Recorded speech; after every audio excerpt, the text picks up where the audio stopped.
Are there any Nyingma Shedras today where the teachings of other-emptiness are a central part of the curriculum? For example, might Katok Tsemang Norbu's teachings still be taught at Katok Monastery in Tibet? Did Venerable Karma Phuntsho and Professor Dorji Wangchuk receive teachings on other-emptiness as a central part of their own education at the Malgir Nyingma Institute? Maybe Karma, you.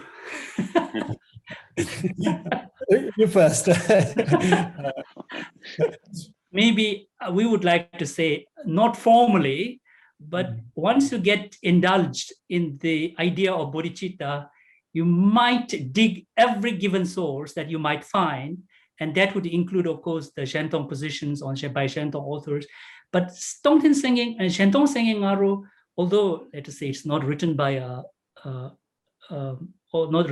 Shentong scholar, but I think many Nyingma scholars would start trying to look at or perceive Shentong through the Shentong Sengeng Aru perspective. And in the end, I think it is not a matter of Shedra, but the individual preconceptions or inclinations, right? Even in the same Shedra, you may have different views with different preferences. I don't know Karma's preference, but I think every given scholar, any given Shedra with different preferences. So we really cannot say who is a Rangtong or Shentong. Karma, but there's certainly no Shentong literature sort of proper that is part of the Nyingma Shedra curriculum. I think perhaps the question, I don't know who the question came from, but there is a misconception, particularly in the secondary literature we find, of Nyingma also being sort of clubbed with Shentongpa scholars. So I was thinking of coming back to that later on with Dorji. But Nyingma Shedras, I don't think have any specific Shentongpa text as part of their curriculum.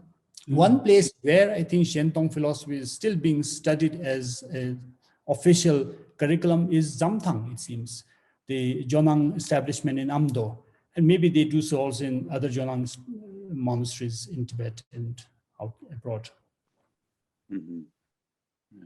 Maybe one should understand, historically, I think it's very, sorry, actually this was one of my points that I noted somewhere.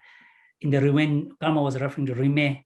Interestingly, how much Rime are you, or whether you are Rime or not, was somehow determined by whether you can incorporate Shentong theory into the system in a positive way, not just finding some kind of a half-baked explanation, but really giving due credit, due status, etc.